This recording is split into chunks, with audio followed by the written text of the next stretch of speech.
Hello people, I'm taking this week off to take care of some business stuff, to rest, but mostly to write. I've been writing comedy for 8 years, and I think it would surprise most people that by far the hardest part of that time has been the last 2 years. Because being a loser is easy. 5 years ago it went, hey Danny, we need you to come into the restaurant and work on New Year's Eve, is that okay? No!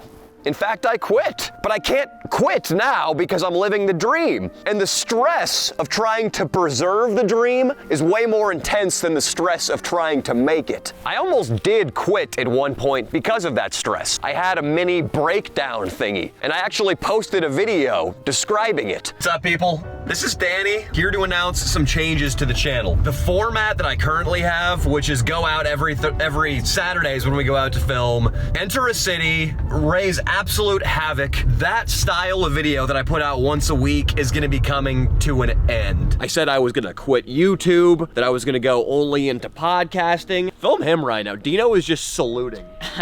The sun's in my eyes, shit. I took a week off though, felt like I had recovered, thought I was fine, but I really wasn't mentally healthy until the next fall, this fall of 2020, and I can pinpoint the exact video. It was the Topeka one in Kansas. And I wasn't jerking off at bus stops or eating my own shit before that. I wasn't crazy, but I was just tense and irritable. And at times it must have been really difficult for people like Leo and Nico to be around me. But the summer of 2020, I prioritized reading books by obviously people much smarter than me or about people much smarter than me. And what I'm about to share now are a few of the tips that I picked up for reducing stress and being happy. Isn't that great, Dino?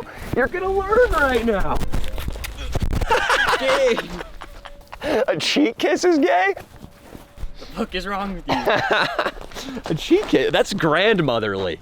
That's avuncular. You know what that word means? Gay? It actually means uncle-like, but I like your interpretation better.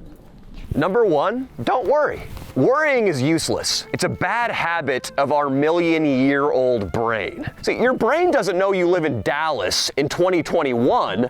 It thinks you live in a field in 50,000 BC. There aren't tigers hunting us anymore, so your girlfriend not texting you back quick becomes a tiger. A busy week at college becomes a saber tooth. There have been times where I've reacted to my Wi-Fi going out like it was a sincere threat to my life. And you can never be happy living like that because shit is gonna go wrong, Dino, daily and forever. Dude, there've been a bunch of hawks fucking in that tree. Dino's out here with binoculars.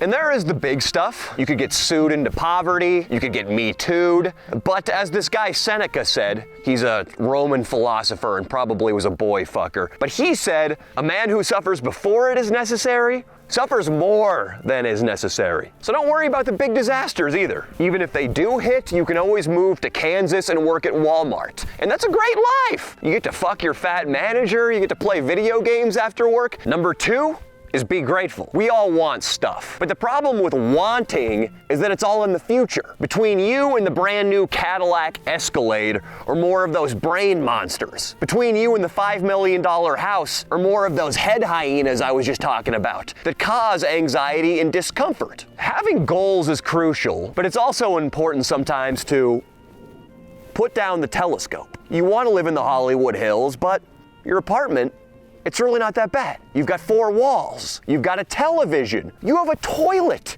In researching this, I learned that 1 in 3 people across the world are still shitting in holes in the ground. That one person in this threesome is Dino.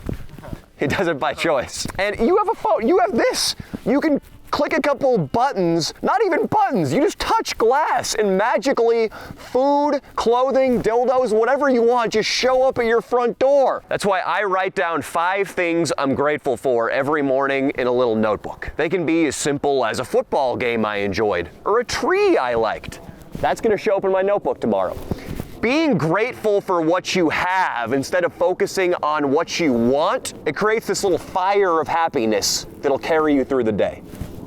Lastly, number 3, realize you're not important. A lot of the discontent in our lives comes from ego. Your roommate drinks your coffee in the morning. How dare you, simpleton? I need this coffee harvested by peasants in Colombia to help me complete my daily works. Or a check you deposited doesn't hit your account until Monday. Foolish money changers? Do these people not understand that I need this funding to purchase alcoholic spirits and pursue women? There was a story I read about Emperor Xerxes from Persia being so egotistical and crazy that he ordered his men to torture a river. A river with water and banks and shit. They branded it with hot irons and whipped it because it was impeding his army's progress. Now, obviously, that's megalomaniacal, insane levels of ego, but there are little shades of that in our reactions to everyday stuff. The slow bank, a roommate drinking your coffee, a parking ticket,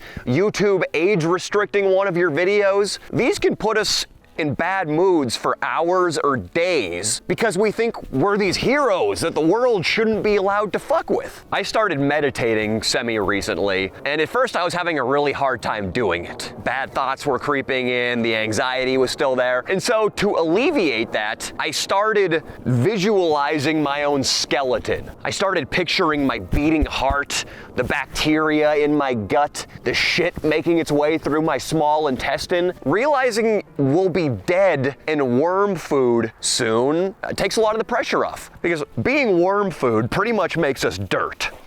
Dirt doesn't freak out when it gets cut off on the freeway. Dirt doesn't freak out when it learns its ex-girlfriend is banging some other dirt. So in summary, on this beautiful Friday morning here somewhere in the wilderness, don't worry, be grateful, and enjoy your weekend, you insignificant piles of dirt. Come here, Dino. I'm scared to. No.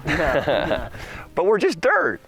No. Still got an ego. See, you didn't learn a thing. All right, go chop me some wood. Perfect. He didn't disappoint.